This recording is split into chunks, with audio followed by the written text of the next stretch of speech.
बिस्मिल्लाहिर्रहमानिर्रहीम। अस्सलाम वालेकुम नाज़रीन, मैं हूं आसिम नसीर और आप देख रहे हैं हमारा यूट्यूब चैनल। नाज़रीन, हमारे साथ मौजूद हैं मशहूर उमर एस्ट्रोलॉजर न्यूमरोलॉजिस्ट मलिक महबूब साहब।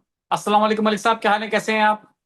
वालेकुम अस्सलाम। अल्लाह का करम है। आप सुनाएं, क्या हाल चाल है आसिम साहब आपके? मैं बिल्कुल ठीक हूं मलिक साहब। एक सीनियर सहाफ़ी हैं, उनका ये कहना है कि 27 सितंबर जो लॉन्ग मार्च की डेट दी है तहरीक इंसाफ ने, हम्म। उससे पहले पहले हुकूमत जो है खान साहब को जेल से अस्पताल शिफ्ट कर देगी। वो ये रिस्क हम्म। नहीं लेंगे कि इतना बड़ा जो क्लेम किया जा रहा है कि जी 20 लाख लोग या 40 लाख लोग लेके हम निकलेंगे और इस्लामाबाद पे चढ़ाई करेंगे, वो उसकी मुतहम्मिल नहीं हो सकती। और दूसरा ये भी कहना है कि मुत्तहदा अपोजिशन जो है उसमें हो सकता है कि पीपल्स पार्टी ऑलरेडी हुकूमत से नाराज है, तो पीपल्स पार्टी की शमूलियत के बाद हुकूमत के पास कोई रास्ता ही नहीं बचेगा, तो इसलिए हुकूमत हो सकता है बैकफुट पे आएगी। आपको क्या लगता है, हुकूमत बैकफुट पर जाके अपनी हुकूमत बचा लेगी, अपना इक़्तिदार बचा लेगी, या फिर कन्फ्रंटेशन इतनी बढ़ेगी कि हुकूमत को कुछ खोना पड़ सकता है? क्या कहेंगे आप, सितारे तो क्या कहेंगे? सितारे तो बहुत कुछ कहेंगे, आपको क्या लगता मुझे लगता है पर्सनली कि मलिक साहब इस साल तो हुकूमत नहीं जाती। ये मेरी पेशेंट है? गोई है। चलें, मुझे ऐसा लगता है ये हुकूमत का आखिरी साल। ठीक है। आ, आपने आपने बहुत अच्छी बात की है। वो इसलिए क्योंकि आप वहां पे मीडिया में होते हैं, बहुत सारे साथियों से मिलते हैं, एंकर होते हैं, बहुत कुछ होता है, तो आपको ग्राउंड रियलिटी से अंदाजा लगाना होता है। जाहिर है, इसमें कोई दो राय नहीं है। और हमें जो है सितारों की पोजीशन से अंदाजा लगाना होता है। सितारों की पोजीशन से ऐसा दिख रहा है कि हुकूमत का बहुत मुश्किल तरीन दौर शुरू हो चुका हुआ, और ये इसमें से नहीं निकल पाएगी। ये बात आप याद रखिएगा, ये नहीं निकल पाएंगे।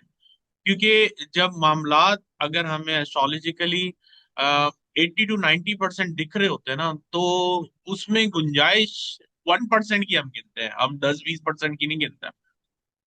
मतलब मेरे हिसाब से 99% हुकूमत का अब सरवाइव करना नामुमकिन है।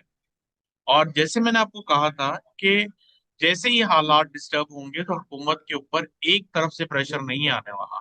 ये बात आप अच्छे से जानते हैं। पीटीआई का तो ये है कि वो 27 सितंबर से पहले कर देंगे। वो फालतू बातें हैं सर। मैंने आपको ये कहा है कि 27 सितंबर बहुत दूर है। और अगर वाकई पीटीआई 27 सितंबर का इंतजार करके ये मुजाहरे करेगी कि खान साहब को अस्पताल लेके जाओ, तो उनको सल्यूट करना बनता है। कि जिसको इस वक्त इमरजेंसी में जाना है, वो उसके लिए आप पूरा 1.5 महीना प्लानिंग करेंगे कि आप जो है उसके लिए तैयारी करें, और उसके बाद जो है मुजाहरे करें। It doesn't make sense to me. वो जो एक्चुअल में 27 सितंबर का मसला है वो कुछ और है, जहां तक मुझे लगता है। वो ये मुद्दा मुद्दा नहीं था कि जी खान साहब को उधर नहीं लेके जा रहा है। एनीवेज, लॉन्ग स्टोरी शॉर्ट, सितारों में बहुत मूवमेंट आई हुई है, और इसके ऊपर चिंगारी जो है आपकी, लूनर इक्लिप्स लगाने वाला है 28 तारीख को, जो कि आज से तकरीबन 4 दिन की बात है। और मैंने आपको कहा हुआ है, ये आप देखिएगा, पाकिस्तान नहीं पूरी दुनिया में बहुत कुछ बदलेगा। जब ये बदलेगा, ये आपके सामने इमीडिएटली आएगा। ये वो वाली बातें नहीं कर रहा कि 27 सितंबर का हम देखेंगे, नजर आएगा, क्या करेंगे। ऐसा कुछ भी नहीं है। ये बदलेगा, इमीडिएटली आपके सामने आने वाला है, विद इन अ वीक और टू, दैट्स इट। इससे ज्यादा लंबी कहानियां नहीं है। जहां तक खान साहब की बात रही, देखे मैंने पहले भी बोला आपको, जब आप बोल रहे थे खान साहब के लिए बड़ा बहुत बड़ा रिलीफ है, आपको याद होगा आपके ये अल्फाज थे 3-4 दिन पहले कि हुकूमत को मानना पड़ेगा, खान साहब के लिए बड़ा रिलीफ है। मैंने आपको उस टाइम भी बोला था, मुझे रिलीफ नहीं नजर आ रहा। हाँ, जी। रिलीव इन अ सेंस ये हो सकता है कि शायद उनकी सेहत याबी के लिए जो अस्पताल लेके जा रहे हैं उससे उनको फायदा हो, लेकिन ये वो रिलीफ नहीं है जो लोग समझ रहे हैं। वो रिलीफ कौन सा रिलीफ, कि आवाम के साथ आ जाएंगे, बाहर एहतजाज करेंगे, ऐसा मुझे नजर नहीं आता इस साल में। और ये जो वक्ती जायचा है, ये नवंबर तक है। सबसे पहली बात, नवंबर तक तो ये सिनेरियो है। नवंबर के बाद जब हम नया बनाएंगे, तो फिर हम उसके ऊपर मजीद बात करेंगे। लेकिन फिलहाल के हिसाब से मुझे ऐसा लगता है कि हुकूमत बहुत बड़ा रिस्क ले रही है खान साहब को अस्पताल ना ले जाके। ये वापस रिपीट कर रहा हूँ, हुकूमत बहुत बड़ा रिस्क ले रही है, क्योंकि खान साहब के जो प्लैनेट पोजीशंस बने हुए हैं, वो क्रॉनिक डिजीजेस के नजर आ रहे हैं। क्रॉनिक डिजीजेस मतलब खुदा ना खास्ता सारी जिंदगी के लिए। और ये मसाइल ऐसे हल नहीं होने वाले, सर्जरी नजर आती है, मैंने आपको पहले भी कहा है। ये जो पिम्स हॉस्पिटल ले गए, हो सकता है हम जब ये यहाँ बात कर रहे हैं पीछे से कोई ना कोई कार्रवाई हो रही हो, कार्रवाई से मुराद ये है कि उनको ले जाया जा रहा हो, उनको चेकअप कराया जा रहा हो, मैं इसके ऊपर नहीं कुछ कह सकता। लेकिन एक सीरियस जिसको बोलते हैं केयर, इंटेंस केयर की जरूरत खान साहब के चार्ट में नजर आ रही है नवंबर तक के लिए। तो वो तो पॉलिटिक्स हो गई बड़ी बात की बात, लेकिन फिलहाल के हिसाब से मुझे ये प्रॉब्लम बहुत ज्यादा नजर आती है। मलिक साहब, जिस तरह आपने कहा कि हुकूमत का आपको ये आखिरी साल लगता है, आप समझते हैं कहीं ना कहीं इसकी वजह कि ये भी है जो हुकूमत अपना वक्त पूरा नहीं कर पा रही है, शहबाज शरीफ अपना वक्त पूरा नहीं कर पा रहे, इन्होंने कमर दर्द अकरब में ओत उठाया था, तो वो भी एक रीजन हो सकता है। डेफिनेटली वो तो सबसे बड़ा रीजन है, लेकिन इस तरह से जब चीजें आगे भी बढ़ेंगी तो वो आपके सामने अच्छी होती हुई नहीं नजर आएंगी।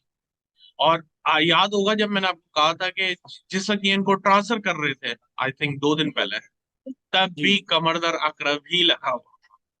तो उसमें अस्पताल जाना, मैं ये नहीं कह रहा हूँ अस्पताल मतलब ना जाया जाए। जब इंसान को जरूरत होती है, फिर ये सितारों की जरूरत नहीं होती, इंसान को इमरजेंसी मतलब इमरजेंसी होती है। लेकिन वो सिनेरियो मुझे ऐसा नहीं लग रहा था कि अगर वो जाते हैं तो वो उस टाइम के बाद या उनकी हेल्थ जो उन्होंने सारी मतलब यूं समझें कि उनके ऊपर कार्रवाइयां करनी थी या सर्जरी करनी थी, वो कामयाब नहीं होती। मतलब मेडिकल जो इनको एक तरह से एक हेल्प मिलनी थी, वो टाइम सही नहीं था, उसमें वो हेल्प कामयाब नहीं होती। चलें, बिल्कुल ठीक है मलिक साहब। मैं आपके साथ अब कुछ लोगों के सवालात ले लेता हूँ। जी। 21/5/1985, जिया नाम है इनका, और इनका सवाल ये है कि काफी माली मुश्किलात हैं पिछले 2 साल से। कोई भी हम्म। काम करता हूँ तो ना, कोई भी काम करता हूँ तो उसमें कह रहे हैं नाकामी होती है। तो उस हवाले से जानना चाहते हैं। ये साल अच्छा है, इनको कोई नया स्टार्टअप मिलना चाहिए, डेफिनेटली। बिल्कुल ठीक है। 18/7/1972 इनकी डेट ऑफ बर्थ है, और इनका सवाल ये है कि माली मुश्किलात का सामना है, और नाम इनका है अनवर, मकबूल नाम है गलबना। ये साल इनके लिए अच्छा रहेगा, स्पेशली जुलाई के बाद। मेहनत करनी पड़ती है, ये ना बोले कि मैं बैठा रहूंगा और सब चीजें सही हो जाएंगी, ऐसा कुछ भी नहीं होगा। बिल्कुल ठीक है। मूना नाम है इनका, 14/7/1997 इनकी डेट ऑफ बर्थ है। इनका सवाल यह है कि बैरून मुल्क जाना चाहती हूँ अपनी हायर स्टडीज के लिए, ट्रैवल कोई नजर आ रहा है? बाय बर्थ इनके नंबर अच्छे हैं ट्रैवल के, लेकिन फिलहाल इनको लिए प्रॉब्लम ज्यादा नजर आ रही है। मेहनत करें, बाय बर्थ इनके पास नंबर हैं, लेकिन मुझे ऐसा लगता है 28 जुलाई के बाद चीजें ज्यादा स्मूथ होंगी। 25/3/1978, इकरा नाम है इनका, और घरेलू परेशानियों का सामना है, पिछले 3 साल हो गए हैं, माली मुश्किलात भी इनको है। अनफॉर्चुनेटली टाइम अच्छा नहीं है इनका, 2 साल अगला है। बिल्कुल ठीक है मलिक साहब, बहुत बहुत शुक्रिया हमें वक्त देने के लिए। नाजीन, यहाँ हमारे वीलॉग का वक्त खत्म हुआ। मुझे और मलिक महबूब साहब को दें इजाजत। आखिर में हमारा वही पैगाम है, मुस्कुराएं, प्यार बांटें, और अपने आसपास के लोगों का ख्याल रखें। अल्लाह हाफिज।